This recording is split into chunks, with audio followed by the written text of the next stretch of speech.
Naessens show is on in five, four, three, two, one.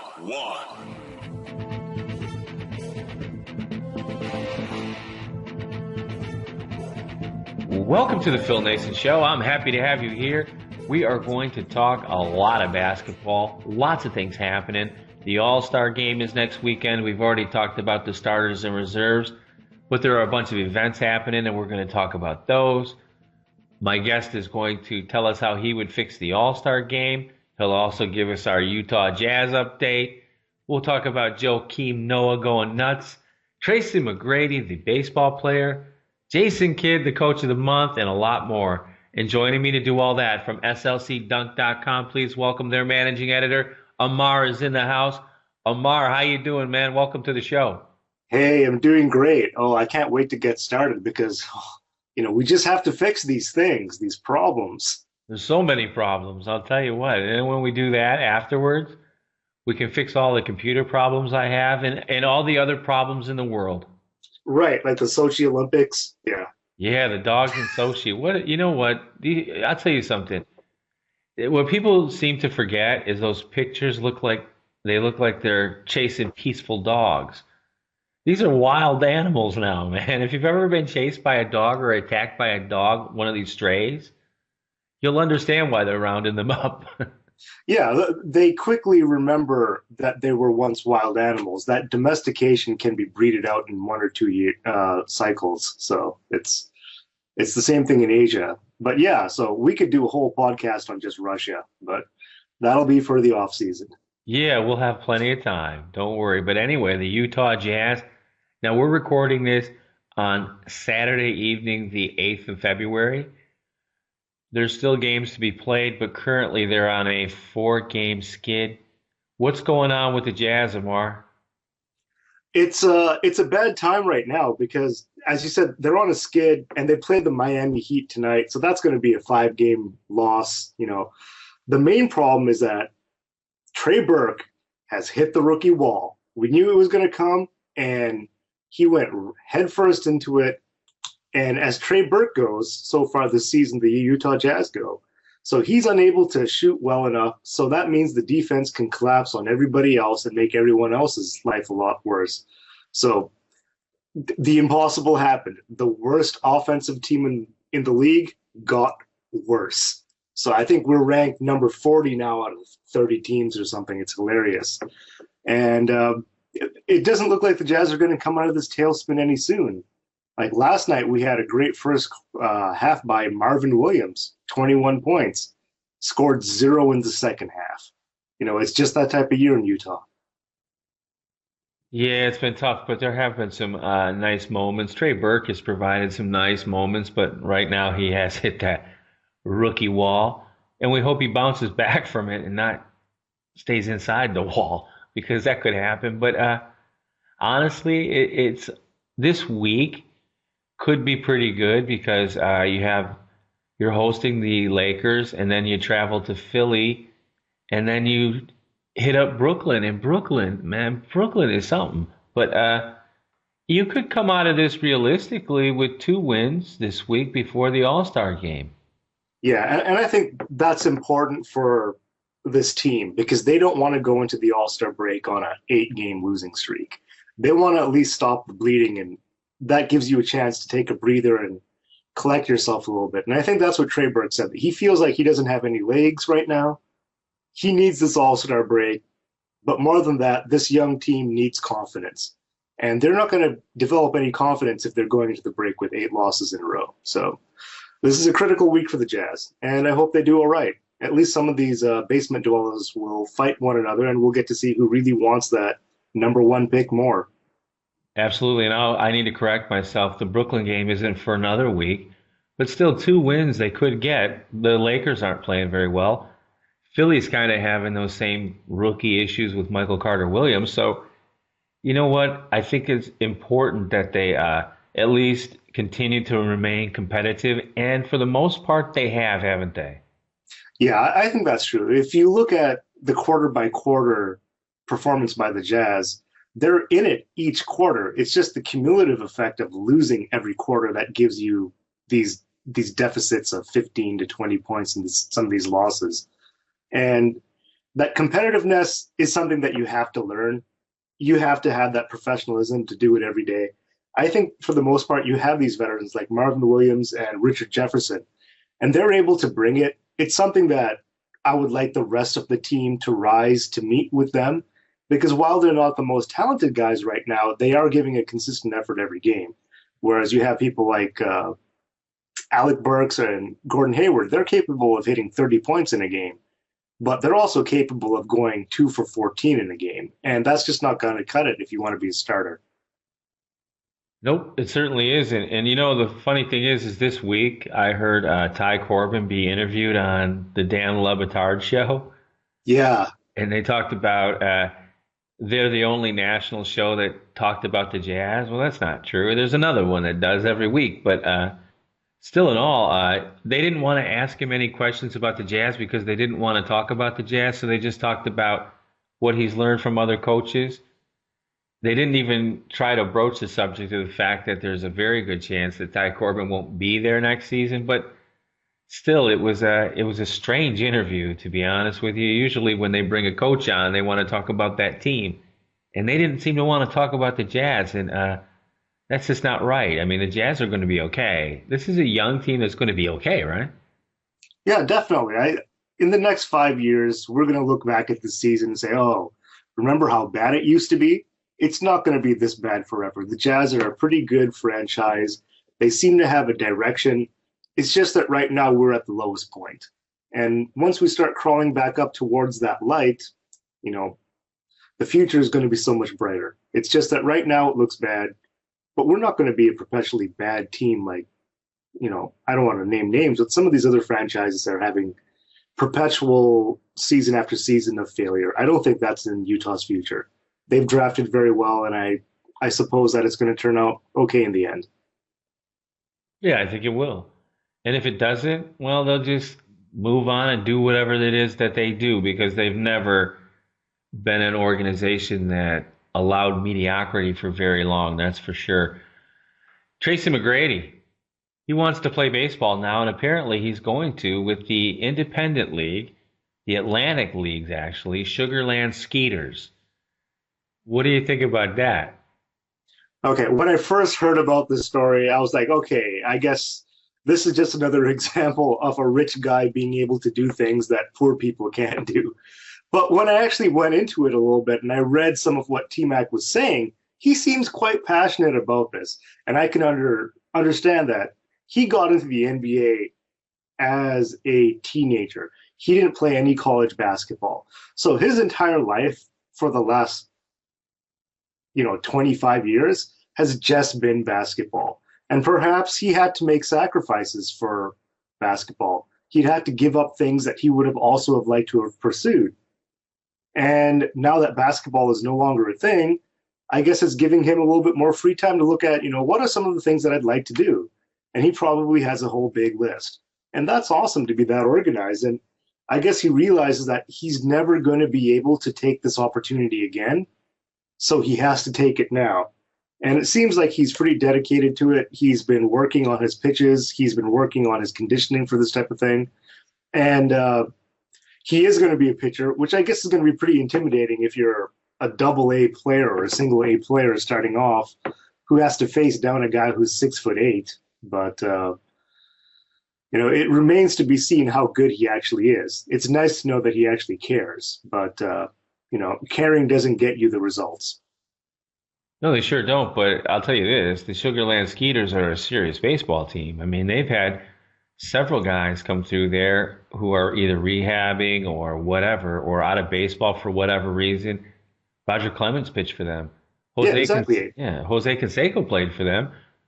Scott Kazmir, who's now pitching for the Oakland A's and pitched last season for, I believe it was the Cleveland Indians, he's another one who played for them. So that's a serious thing. I wish him the best. They say he has an 85-mile-an-hour fastball. That's not going to bode well for him. But he has 4 other pitches. Who's he trying to be?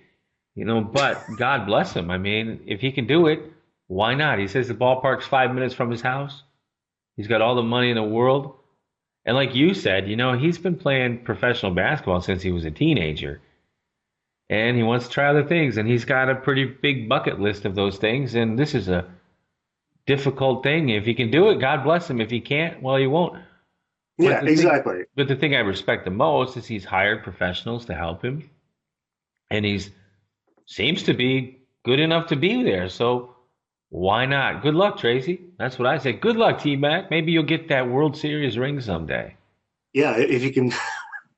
That would be hilarious if Tracy McGrady could advance farther in baseball than he could in the NBA by never getting out of the first round.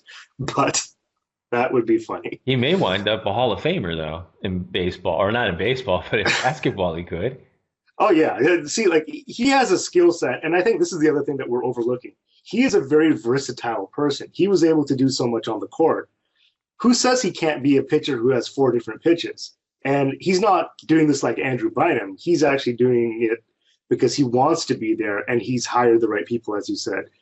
What we do know is that he's going to be given a tryout, and that's more than so many other basketball players would be able to get. So in some regard, he is living his dream. So that's pretty awesome for him. Absolutely. And speaking of living the dream, Jason Kidd and Dave Joerger were named coaches of the month in January. Now, if I'm a Brooklyn Nets coach and I get named coach of the month, I'm going to get nervous because the last New Jersey Nets coach who was coach of the month wound up getting fired the next month. What is with Jason Kidd and the Brooklyn Nets? I have no idea what it is. Like, I want to say that coaching has something to do with it. Personalities, being able to manage your image, being a player that these veterans can respect. That all has something to do with it. But the way Kidd has run things I was about to say New Jersey, but in Brooklyn, I'm not so sure that their current upswing in wins, beating good teams, looking like they're going to be a top 4 team in the East. I don't know how much of that is the coaching because, like, he got rid of, I'm forgetting his name right now, but one of his assistants early on in the season, which I felt like was not the right thing to do because he was a great X's and O's coach who had been a former NBA coach. Lawrence Frank, exactly, former coach of the Nets. He even won some playoff series with the Nets, if I'm not incorrect. But anyway, Kidd's coach. Exactly. And Kidd doesn't strike me as that cerebral coach who's able to get things done. I think he's trying to go on with a little bit of some bluster, getting through things with his reputation as a player, kind of like what Mark Jackson did. But Mark Jackson was an NBA analyst for about 5 years before he became an NBA head coach, whereas Jason Kidd just last season played for the New York Knicks. I think he's out of his mind. But I have to say that if you're going to be offered this job, you have to take it. I don't know how long he's going to keep it, but if the Nets keep winning, that's going to at least make the illusion that Jason Kidd is doing something right. I really think it's about the health of the Nets and the veterans realizing that, hey, we got to start winning these games, otherwise we're going to look foolish. Yep, and they are winning, and that's a good thing for them, I guess. We'll have to wait and see. And then Dave Joerger, they had the best January in the NBA. A lot of people were calling for his job early on, and, well, it's good to see him do it. But then they hit the skids once they hit February. They lost a couple of games in a row. What do you think about Dave Joerger? Is he going to be able to take care of business in Memphis because they are used to seeing their team win, and it just isn't happening right now? Yeah, I think that he's in a very funny situation because Memphis is built for the playoffs. They unfortunately started the season off with a ton of injuries. They're slowly climbing their way up. I do think that in this case, this is another situation where the team is getting healthy. The team is forming stage and getting into that norm, to use these management terms. I'm sorry, it sounds so pretentious. The team is going to get better as the season gets on, and I'm pretty sure that Memphis is going to be a playoff team this year. How much of that is the coach? It has to be some of that. Is he going to be the coach of the future there? For my sake, I would hope so, because I definitely don't want to see, rotating door where coaches are coming in and out of Memphis all the time. I think that franchise needs a little bit more stability, especially because they're in a small market. Yeah, I agree with you pretty much. I'll tell you this, they have a tough road to hoe though, because on Saturday, well, I guess they would have, by the time you listen to this, a couple of the games, all of these games would have been gone except for Tuesdays. They had Atlanta, then they had Cleveland, then they have Washington, and then I believe they have a break until next Tuesday, the 18th. So it should be interesting to see what happens. I don't know. We'll talk about that, or we had talked about that on Monday's show. It's so weird to do Tuesday's show before I do Yeah. Monday's show, but still in all, I mean, this is mainly topical. I I think, will say that I do like him. I think out of the younger coaches who are starting this year, he seemed to handle adversity very well. well, he's had no choice, really. He's pretty lucky too that guys had stepped up a little bit, and they were kind of playing really good basketball before Gasol came back, and then they Yeah. continued. I think they'll still make the playoffs. I predicted them to be in the finals this year, and I still think they may get there. Because, like you said, they're built for the playoffs, and depending on who they have to play right off the bat, they might be all right. I don't think they're going to get any more than an eighth seed, though. Yeah, it's an uphill climb for them, and I think that they'll be a tough out. They may not be as tough as in previous years, but I think they're going to deserve it at the end of the day. Yeah, I think so too. I honestly do. Now, let me see. We've got about 7.5 minutes. Is that enough time for you to fix the All-Star game? Yeah, hopefully. It seems like I've been working on this plan for about 7.5 years. Okay, so reduce it all into 7 minutes and we're in. Okay, well, the main thing is that you have to realize before you try and fix something, you have to figure out what's wrong with it.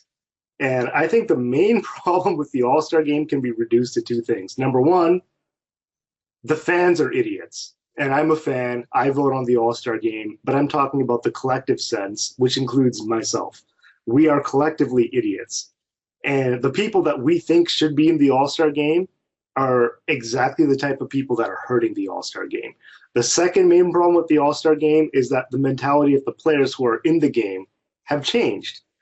Back when we were getting into the league, watching the All Star games from the 70s and 80s and 90s, those players were all such competitors. They had this intrinsic motivation that they wanted to prove to the world. And really, the All Star game wasn't being broadcast all over the world back then, but they still wanted to prove that they were the best of the best. Now these guys all want to give each other high fives and pat each other on the butt and be best friends. And I think that competitive nature, for whatever reason, has been diluted from the NBA. And that's probably why we'll talk about this in the next segment while Noah goes bananas and he looks like a crazy person compared to all these other stars today. But I would really like it if the players actually cared a little bit more, and the players don't. So what needs to happen is you either have to change the players coming into the All-Star game, you have to change how the teams are formed, or alternatively, you're going to have to give them an extrinsic motivation, something from the outside to help them want to get up and play. Because these guys don't play for pride anymore. They just play because they're voted in, and they want to laugh and giggle and throw bad alley-oop passes, and it doesn't even look competitive until like the last 5 minutes of the game anymore. Back in the 80s and 90s, it was competitive the entire time because guys hated each other and they wanted to beat each other's brains out. So here's the deal. You got to scrap the way that we're currently voting in players. And I think that you'll agree with this. Just make it a flat out, the top 5 vote getters from each conference get in, regardless of position, but it's the coaching staff and the head coach particularly who designates what the roster is going to be in terms of their rotation. You can vote for 5 guys from each conference who are going to get in. Some of them may just be popular guys who suck, and that happens every year. They'll get in the game, but they're not going to be starting the game. I think that will fix some things right off the bat because you start the game off with these guys who don't care and who aren't competitive, and that's why the game looks like an exhibition instead of an actual all-star celebration.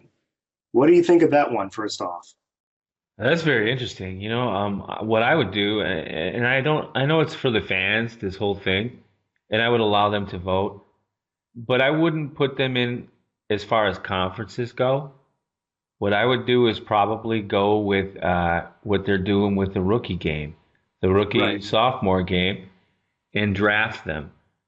Choose your teams, let the fans vote their teams, and let these players, let these former All-Stars themselves pick their own teams rather than all that foolishness, rather than allowing, like, coaches, for example, to pick players for reserves who shouldn't be there and for whatever other reason, and not snub people who should because they play on small market teams.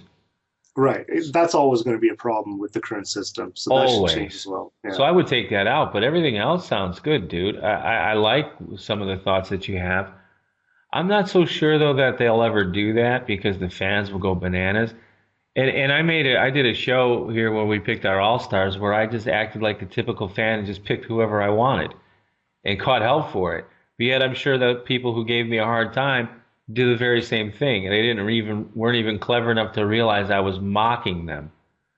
But right. But that's when it's the best, when they don't even realize it. But the thing is something needs to be done, because when I was coming up, we enjoyed it. Now, they used to, when Magic and Isaiah used to do their little kiss before the game, that was the last time they did. Because exactly. Because they went out to kill each other. Exactly. And now it's all about picking each other up when they hit the deck. And you never do that when you're playing for your own team. Why would you do that for the conference team?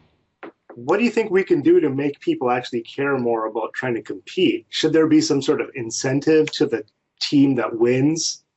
And, like, that's the thing. Would this not be just another gimmick to, like, maybe give them a little badge to wear on their jersey, or putting money up there? Like, the winner already gets money.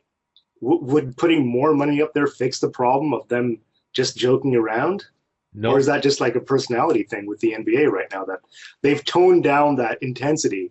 They fine people, they suspend people, they don't want the hard fouls, they don't want that Pat Riley ugly ball style where Anthony Mason and Charles Oakley will try and kill you.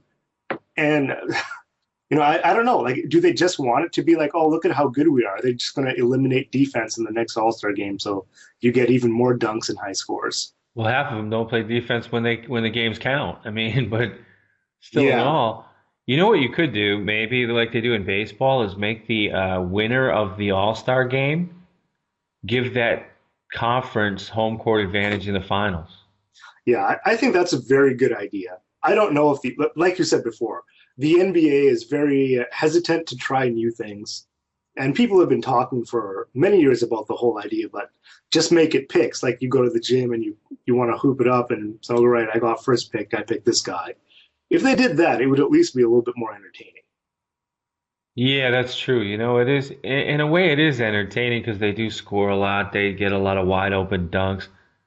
But you wouldn't have saw that in the 80s. Well, you did sometimes, but there was a lot of foolishness. It really, what they could do too is they could take an all-star team and play against the Harlem Globetrotters, because it's the same thing, and they could be the Washington Senators or Washington Nationals or whatever the team's name is that the Globetrotters play now, because that's really all it is. Make it what it is, an exhibition. They all know it.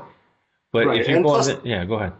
Oh, sorry. And the owners don't want them to play hard during this exhibition either, because they don't want their best players to get injured or risk injury in an exhibition game when they still have half a season to play in the playoffs. So it's an untenable situation, but perhaps they need to look more at the idea of players who don't like each other. And, like Magic and Michael, they always wanted to beat each other. Magic and Larry, Magic and Isaiah.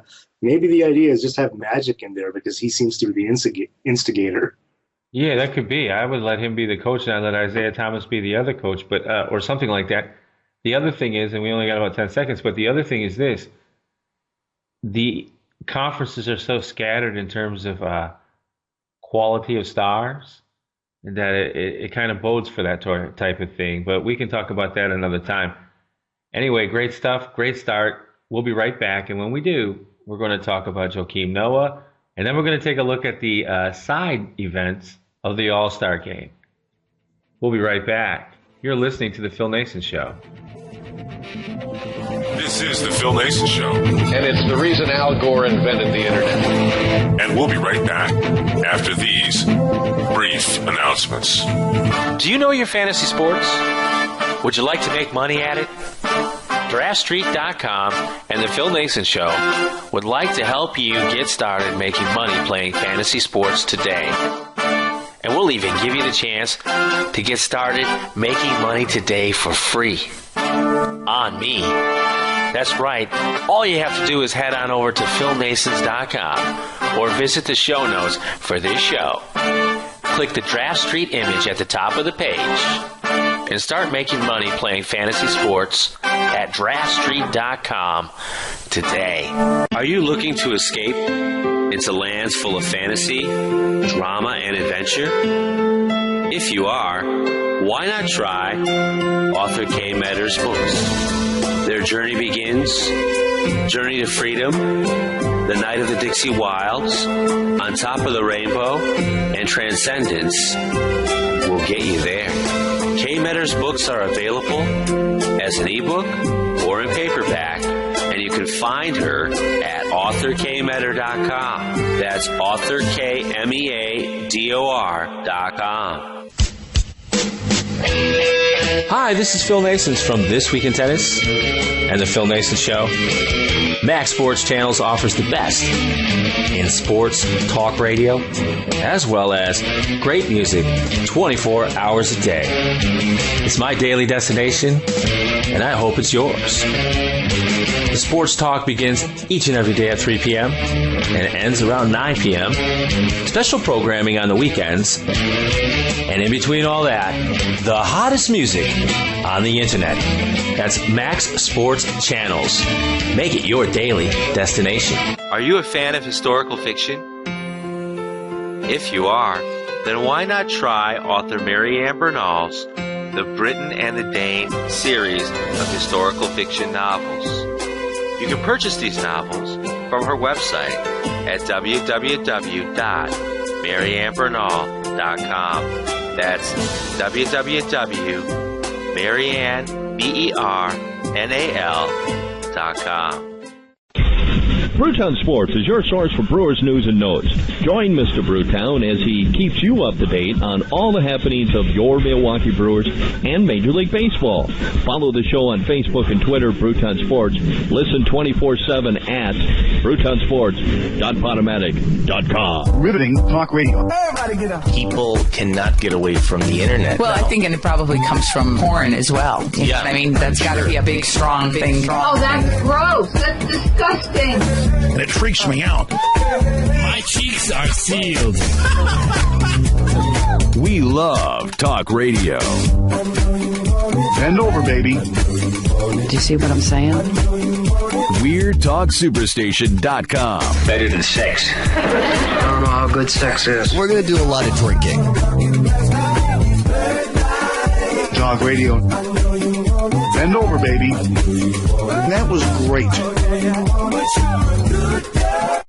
If you like baseball, you should be checking out baseballpodcasts.net. It's one of the best places you can go on the internet to listen to independent baseball talk shows.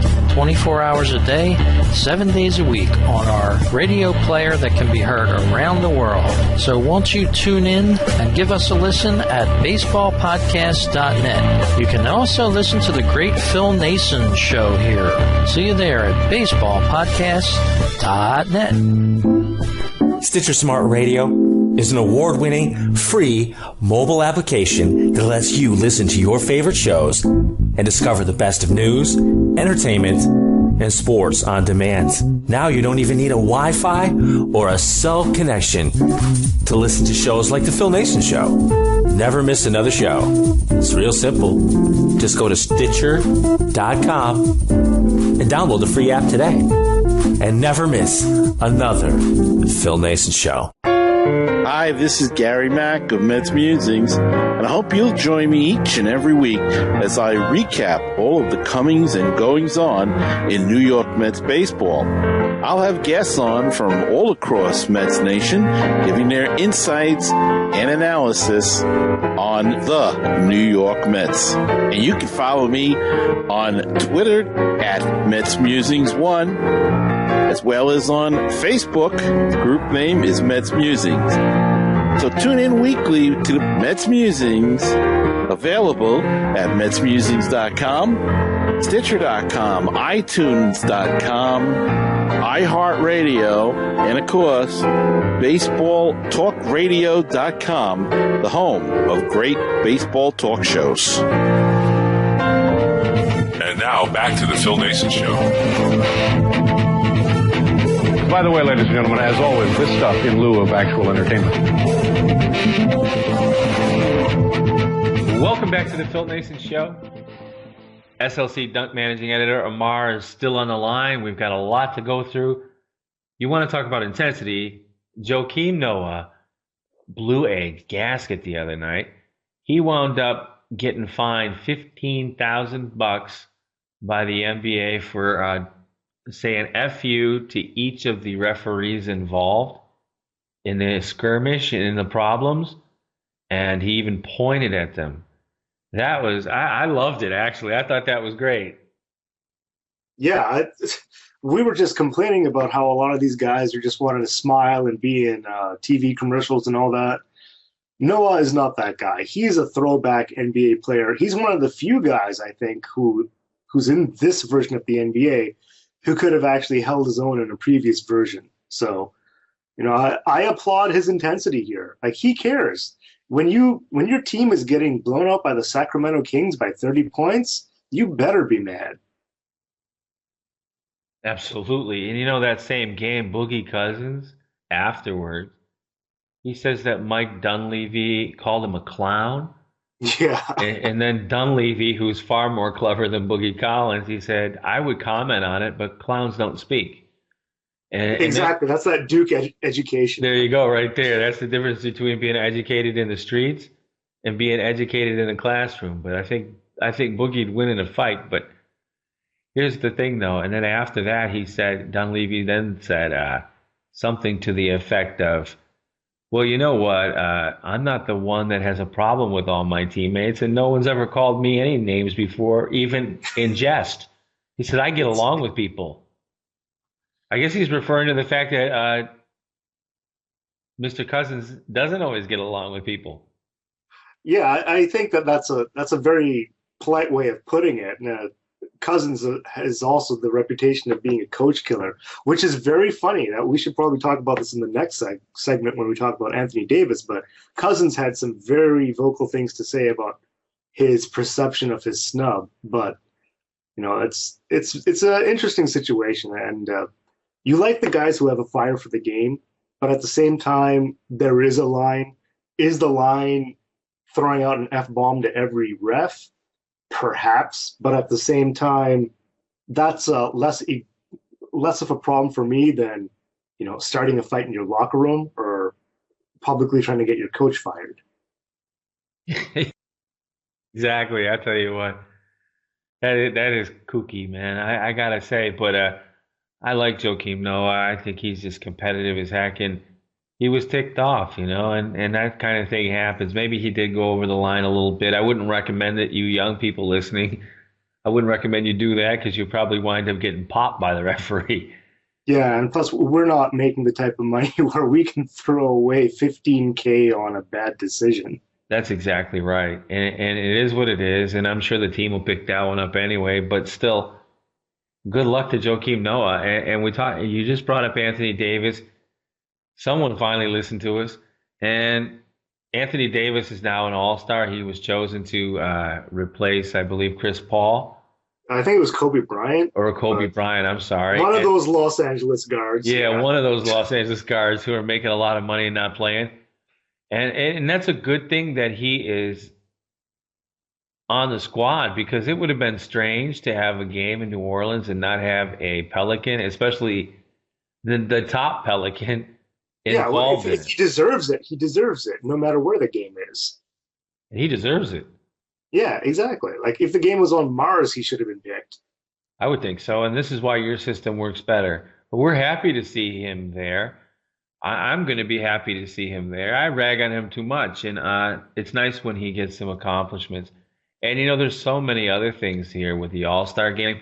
Honestly, when we try to say things about fixing it, we still love the All-Star game. I think the All-Star weekend is the best in all of professional sports because it's very entertaining.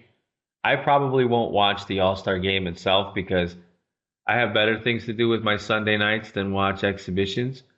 But what I will watch, and I'm telling you right now, are the three-point contest I will watch, and I will watch the slam dunk contest, and I will watch the Rising Stars Challenge competition. I think I'll watch those three.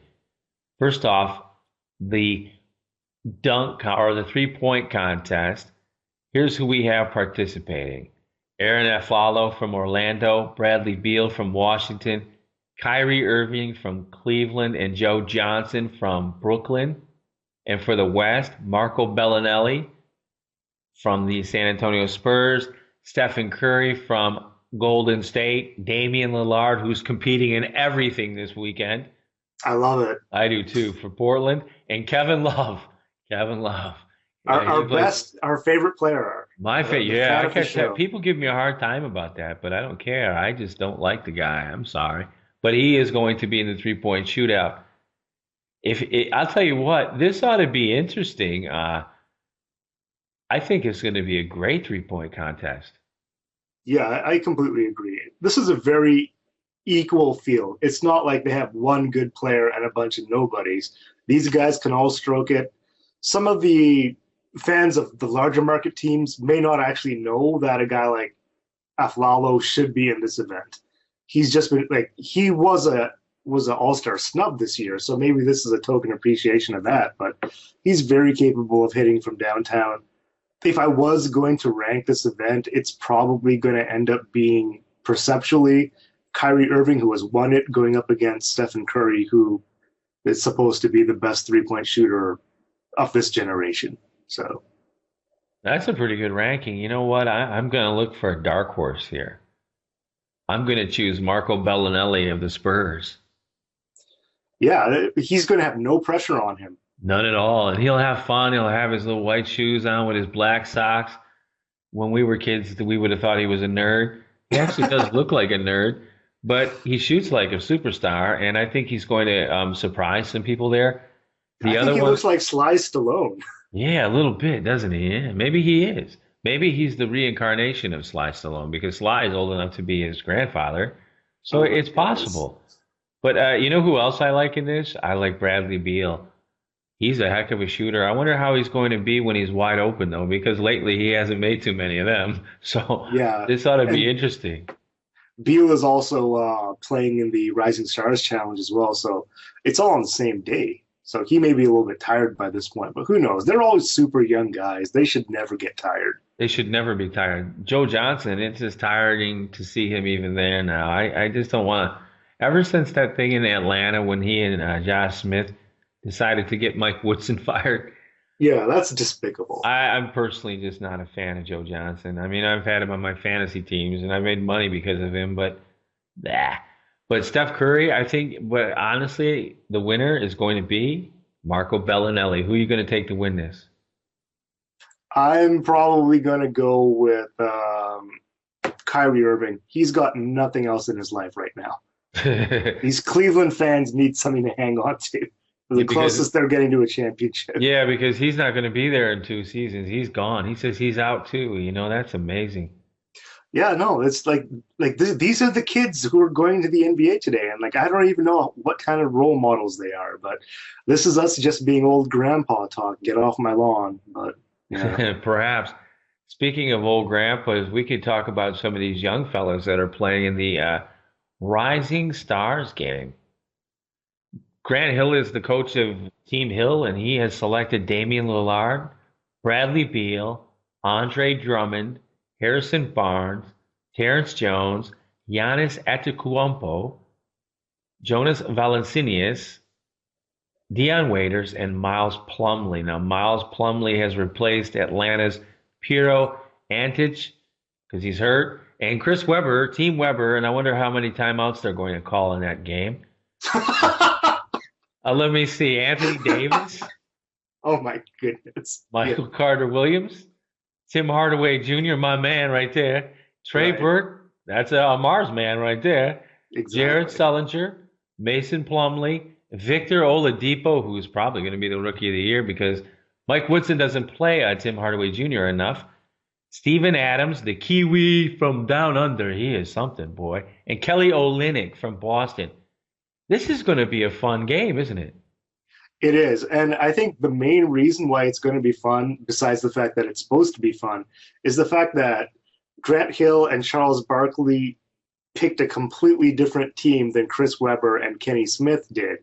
And you look at it, that Grant Hill's team only has one real ball handler, whereas Webber's team, they've got at least three guys in Carter Williams, Trey Burke, and Oladipo. So on one hand, you say, okay, well, Damian Lillard is going to have no competition for handling the ball, but he may actually get tired out having to defend these three guys who are going to be shuttling in and out throughout the game. And on the other hand, Grant Hill's team has got a lot of big guys in there, Drummond and Valanciunas. It's a shame that Pero Antic isn't going to be playing because he's a tough bruiser, whereas I think Weber's team, they have more of these shooting guys. You know, the only guy that they have that'll really muck it up inside is Steven Adams, because Anthony Davis is probably going to play a little bit less in this game because he has so much more important things to worry about, like the actual All-Star game on Sunday. Yeah, that's right. You know what, though? Kelly Olynyk, he can mix it up a little bit. Miles Plumlee can, or Mason Plumlee can too, but you know who will handle the ball? It'll be either Harrison Barnes or Giannis Antetokounmpo. And yeah, he's going to kill it, I think. The Greek Freak is going to go large in this game, and he's going to show everybody why Phil Naessens was wrong when he got on the radio one night and said Giannis needs to stay in Greece because his narrow ass isn't going to play in the NBA, and I was wrong about that. But this ought to be a lot of fun. We're happy to be wrong about that. I was big wrong because I was watching him play in Division II against kids that you and I could beat, Amar. But and his brother Thanis, by the way, the Naessens, he's going to be a second-round pick of the Spurs probably next season. Yeah. So you might have both the brothers. Can you imagine? These people were eating moldy bread for lunch a year ago, and now they're freaking millionaires. Only in the NBA. Well, and plus they're hungry, you know, figuratively and literally, I guess. And that's why you want these guys who are hungry to play basketball to be in these events, instead of some of these guys who went through you know, the basketball camps in America where they're already treated like an NBA player when they're 14. Well, this kid wasn't, that's for sure. You know, he said the first time he went into a supermarket down in Milwaukee and he had money in his pocket, he started to cry. Oh, my goodness. Because he's never had any. You know, his family was really poor and they didn't have much. In that B League that he played in, that didn't pay him, but God bless him. And this is going to be a fun game. I like this team. I don't know. It depends. Now, if you give Team Weber 5 timeouts and tell them that they only have 4, you might be all right. But Grant Hill, I'm still pissed about that. They have all these Michigan guys on their team, so obviously I have to root for them. Well, I will, but I'm taking Team Weber. But the thing is Weber cost me a lot of money that night, and when he did that timeout number, still haven't forgiven him for 20 years ago. Never.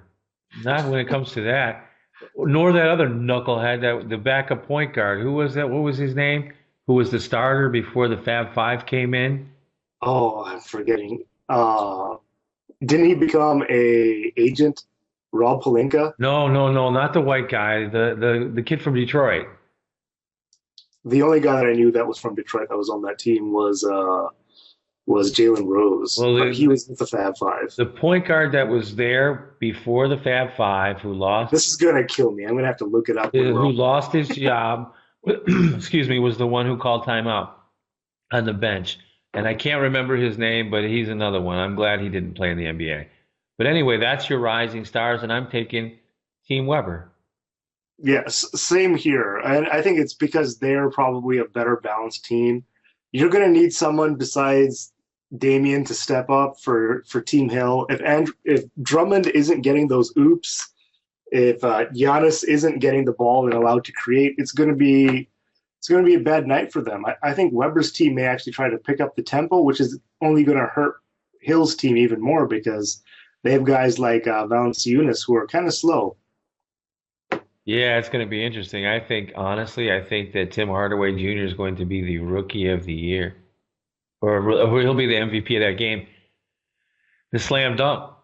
Now, I always loved that because when we were coming up, that was the thing, man. The big names came out. They didn't wear Superman capes and come out of phone booths. Yeah, see, I hate all the gimmicks. And I think this is another thing about that competitiveness that we're missing from the NBA right now. Because back in the day, the guys who were going to kill each other on Sunday at the All-Star game wanted to also kill each other on Saturday. You had Larry Bird in the three-point shootout. This is already after he's had a few MVP awards and NBA titles. And he would still go out there and try and prove that he's number one, that he's the king of the hill. You had Michael Jordan and Dominique, guys who are getting MVP votes who are in the dunk contest. We just don't have that anymore. But anyway, this year's slam dunk contest, they've made a few changes, but I'll let you introduce that. Yeah, here we go. Paul George from the Indiana Pacers is playing. Terrence Ross from the Toronto Raptors. John Wall from the Washington Wizards. Harrison Barnes from the Warriors. Damian Lillard from the Portland Trailblazers. And Ben McLemore from the Sacramento Kings are all involved. And this ought to be a pretty interesting thing. You know, there is a dunk. Here's the new format, though. Is interesting because what it does is provide, I think, now, I don't even know how to explain it, really. Yeah, they changed the rounds a little bit. Like the first round, it's like the NBA has decided to try and force this East versus West thing throughout the night and throughout the entire All-Star weekend. So that's why they separated it out by East and West. And the first round, I think, is just like a cumulative score of which conference does better in this freestyle round. Oh, right. Yeah. So what we have here is, and then after that, it's either East or West wins, and then it goes to a fan vote again. Well, anyway, imagine if there was a fan vote for the three-point contest. That would be hilarious. Yeah. Craig Hodges never would have won. Craig Hodges would never have entered if it was a fan vote for who got in either. But exactly. I got to tell you, Paul George has laid down some serious lumber this year. Terrence Ross is definitely dunking. John Wall, too. Damian Lillard, he's going to probably be exciting. Harrison Barnes, I'm not so sure what he's going to offer. But Ben McLemore, he's got some hops. Yeah, I like McLemore. I don't like the Harrison Barnes pick myself. I would have gone with Jeremy Evans, call me a homer, whatever. The guy has a standing jump of 48 inches, I believe, and he has a max vertical where he can reach 12'8". Why don't you want this guy? That's the only thing he can do is dunk. But anyway, yeah, so I think with this competition, the East has the advantage. Despite McLemore being able to jump, I do think Damian is going to be pretty tired by the end of the night because he's in every event, as we pointed out. He is. You know what, though? What bothers me is why and where are these guys like LeBron James? A Chris Bosh. Yeah, LeBron, Blake Griffin. Blake Griffin would, yeah, I love watching him jump over that Kia. Get rid of the stupid things like, you know, the whole Kia thing was just so he could make money from Kia. It wasn't even a good dunk. Yeah, but it was the way he jumped over that thing. That was pretty nice when he had his feet up on his backside. That was pretty nice. He went sideways. It was pretty, but I would like to see it go back to some of the old school stuff. Just bring your best dunks. And I think if you look at that, the guy who's used the least amount of gimmicks in his dunks is Terrence Ross. So I would say he's my pick to win this because he's going to bring it. I like Terrence Ross. I like Paul George a lot, too. I'm going to take Paul George in this one. I think he's going to be all right. But, guys out there, you NBA guys, if you're listening, get in the dunk, man. Bring us some fun, man. I want to see you take off from the top of the key and outdo the Michael Jordan one. Exactly. I don't want to see this nonsense and foolishness of coming out of phone booths like that airhead from Houston who was playing for Orlando at that time. He was just foolish. Don't give me all that foolishness. Right. And like the fans would want to see that too. They want to see actual awesome athletes doing their best. And I think that's what they want. The NBA All-Star Weekend should be about that, showcasing how good these guys are at basketball and not branding it like, hey, look at how fun it is when they smile and laugh with one another. Because laughing is not basketball. Basketball is basketball. Exactly. Now, the shooting stars, we'll just briefly go over this. Kevin Durant, Karl Malone, and Skylar Diggins. The mailman. Mailman, and I'll tell you what, I wouldn't mind playing with Skylar. And Stephen Curry, Del Curry, and who's the chick? I actually don't know. I didn't even bother learning the WNBA names. Her last name is Hammond, so she must be able to play. She's in there with Skylar. Skylar, that's just what that is that's just a publicity deal there probably. But still, the Currys, Del and Steph Curry on the same court together. Boy, that. They also have Tim Hardaway and his dad playing for, I guess, one of the Eastern teams. So they do, eh? Yeah. Well, it's all messed up because none of these people played for the same franchise. And for some reason, they're going to bring out, I think, Dominique again because they can't get anyone else. The poor guy has to throw up half-court shots every year. Yeah, exactly. Now, we'll move on from that. The skills competition, we've got about 3 minutes. This should be the fun thing. And this is the thing that the NBA needs to show more of. Giannis Antetokounmpo from the Bucks. DeMar DeRozan from the Raptors are on Team 1.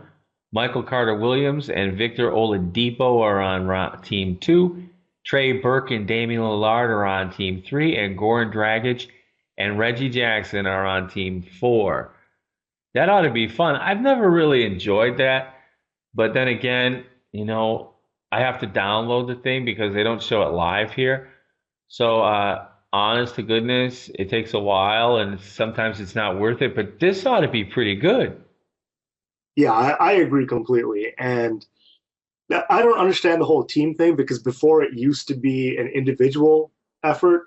And that's something which I think they took from the NHL All-Star Weekend, that they used to do these types of skills competitions a lot more because they don't have dunks in hockey. So it all used to be skills. And I am interested to see what changes they've made because you want to see who does the best at these things. I don't know why it isn't just a field of only point guards, though. It usually is, and the reason it is because these guys are supposed to be the best ball handlers.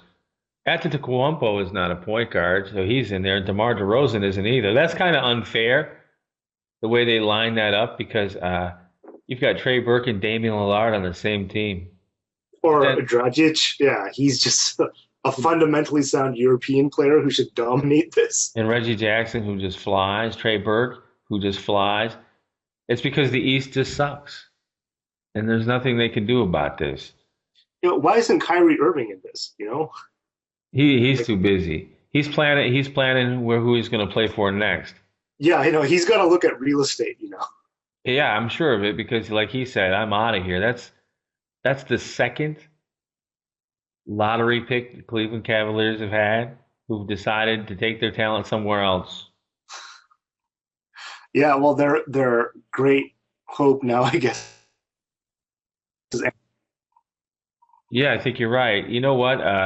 Honestly, this has been good stuff. I have to make a correction. I wrote on my blog the other day when I was attacking David Stern or criticizing him that the NBA needs a minimum salary requirement for each individual player, and apparently they do. And I did not vet that before I published it, and I apologize if I misled anyone. Anyway, great stuff today, Amar. Thanks so much for being on the show. It's always my pleasure. And go Trey Burke, go Michigan. There you go. Go Trey Burke. That was Amar. You can find him at slcdunk.com. And that's going to wrap it up for today's Phil Naessens Show. I want to thank Amar for talking a lot of hoops with me. We covered a lot of stuff today. Tomorrow we're going to talk a little more NBA hoops. Thursday, we'll talk baseball. And Friday, more NBA hoops. Until then, you all take care of yourselves and be good. Ladies and gentlemen, my mother thanks you, my father thanks you, my sister thanks you, and I thank you. You just listened to a pre-recorded edition of The Phil Naessens Show. Like us on Facebook or follow us on Twitter at FlashTennis31. Thanks for listening, and see you tomorrow.